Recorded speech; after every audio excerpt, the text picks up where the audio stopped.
My name is Cathy Collins, and I am a librarian at Sharon Middle School in Sharon, Massachusetts. I've been a school librarian now for over 23 years, and as a librarian, we love to share stories. So I'm going to start right there with a story. And the story begins with my childhood. I was raised by two public school teachers in a house filled almost room to room with floor-to-ceiling books. And the joy of that was that I had complete freedom to read whatever I chose from those books. And the titles ranged from Shakespeare to sci-fi to science and technology, nature, philosophy, poetry. And even though the content and the vocabulary oftentimes went over my head, for me, it totally expanded my knowledge of the world, and the freedom that my parents gave me to explore those shelves on my own and learn on my own was enormous, and I'm still so very grateful. So at some point along the way, between various career choices that I made, I wound up following in my parents' footsteps as an educator and specifically as a school librarian. And at the time, I remember talking to my father about my choice, and he agreed that it was a wise one because the librarians that he had observed in his own school, they seemed to live in this beautiful world on their own, away from the politics of ordinary school life. And so, unfortunately, neither of us would have guessed at that time that by this point in time in 2023, book censorship would be an increasing reality.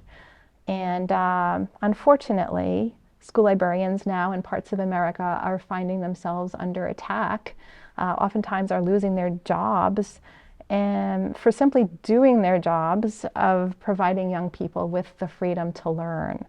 And freedom to learn entails that librarians provide access for all students to a rich and diverse range of literature to expand their range of knowledge about the world and all of the beautiful inhabitants in that world. Most people agree that all students should have all the resources that they need to prepare them for a future where they can succeed and thrive. But instead of focusing on securing those resources, unfortunately, some politicians are fueling division, attempting to pass laws to eliminate inclusive and culturally responsive curricula, and undermining trust in educators and librarians. The seriousness of the situation demands that all of us come together to tell a different story.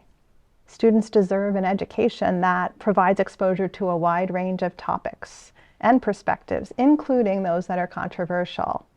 As the National Coalition Against Censorship states, everyone, whether child or adult, has the right to read, and I would add deserves that freedom to learn. Not everyone needs to like every book in the library or the classroom.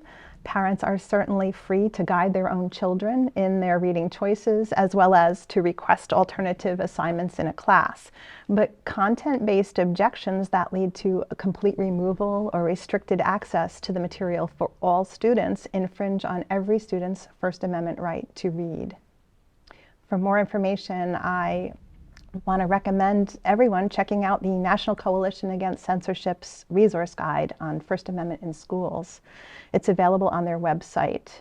With the surge in local and statewide book challenges, the American Library Association also offers a wonderful clearinghouse of resources to assist librarians and their advocates in responding to and supporting others facing challenges. Librarians are certified experts in curating the best resources for children. In addition to having master's degrees in library science, public school librarians are also certified teachers. We're taught to curate well-rounded collections that represent a range of viewpoints, especially on controversial topics.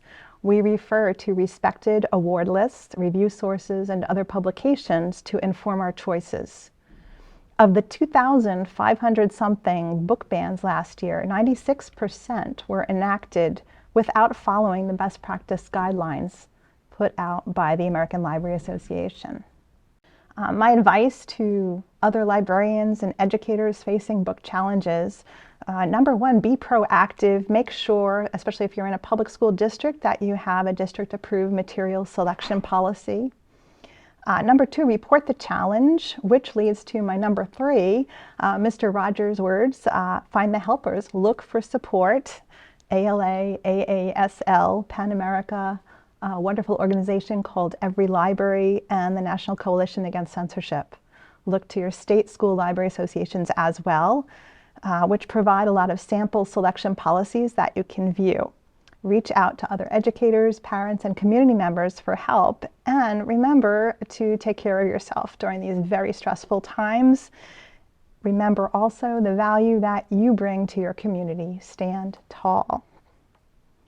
As a Massachusetts school librarian, I really want to share John F. Kennedy's quote about the importance of libraries as institutions that uphold our right to encounter new and different ideas.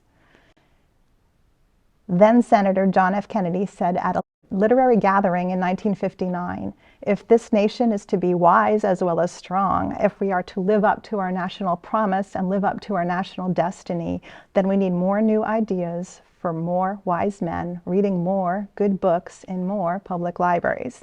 We must know all the facts and hear all the alternatives and listen to all the criticisms.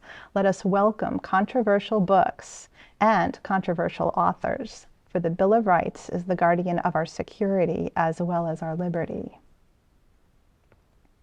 The benefits of students reading literature written from diverse perspectives extends far beyond our school libraries and classrooms. It enriches all of society. Reading literature is one of the few ways young people can truly try to understand someone else's life perspective as they explore a character's thoughts and actions. The freedom to read and the freedom to learn, it's the key to changing our world for the better. I'd like to end with a quote from wise children's author Judy Blume: "Let children read whatever they want and then talk with them about it."